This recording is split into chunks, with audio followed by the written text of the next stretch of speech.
agad namin papamalita ang iyong pag-iisang dibdib sa buong palasyo.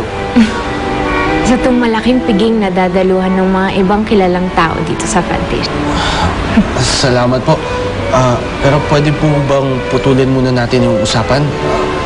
Wala pa ho kasi si Grazilda eh. Natitiyak kung nahila lamang si Grazilda ng mga kaibigan niya dito.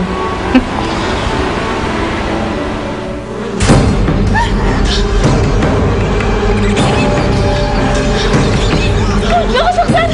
Kaibigan ng turing ko sa mga kagaya na ninyo!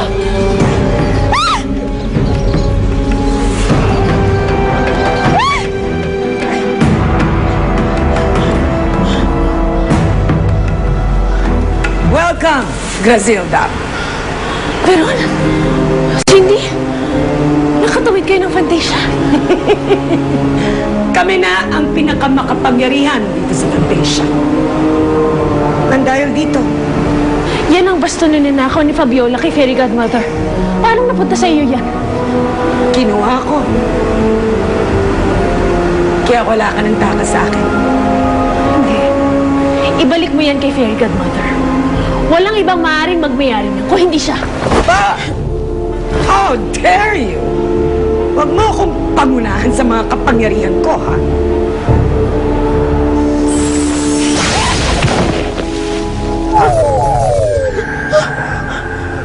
Hindi ako makapaniwalang narito na tayo muli sa Fantasia. Masaya din ako, Matilda. Sa nagsimulang pagmamahalan natin. Talaga bang dito ka na lang muna sa amin?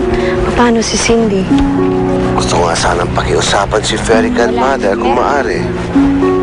Makita ko si Cindy.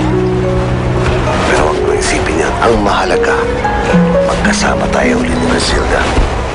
Anong ginagawa mo sa akin? Bakit hindi ako makagalaw? Dahil hindi pa ako tapos sa'yo, babae ka.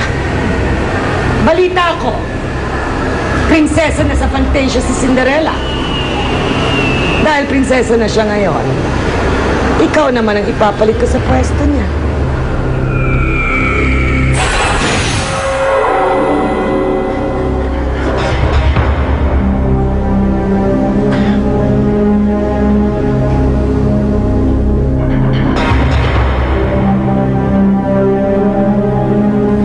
Nay Matilda, Sir Fernando, umuwi ho ba si Grazilda? Di ba magkasama kayo? Umalis ho siya sa tabi ko eh. Hanggang ngayon, hindi pa siya bumabalik. Kung ganun, nasaan ang anak namin? Ay, mabuti pa siguro hanapin natin. Aray! Ako'y nasasaktan na ba? O ano?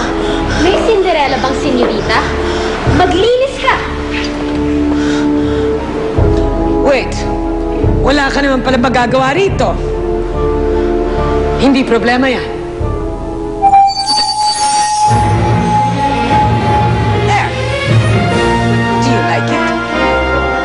Oh, ano pang inaantay mo? Maglinis ka na, Grazilda. Tignan natin kung hindi magdugo ang mga kamay mo sa kakalinis. Nagpunta lamang ba kayo sa aming mundo upang patuloy kaming pahirapan? Pinahirapan mo kami sa sarili naming mundo. Kaya kailangan maranasan mo rin ang naranasan namin. Ano pang inaantay mo, Grazilda? Maglinis ka na at baka umagahin ka pa. Sige ka, good luck sa'yo. Humanda kayo kapag nahanap ako ni Fairy Godmother. Ha? What are you talking about? Nasa akin na ang wand niya. Sa tingin mo mananalo pa siya sa akin? Ang dami mo pang satsat. Umpisahan mo na. Ano pang inaantay mo, Grazilda? Maglinis ka na.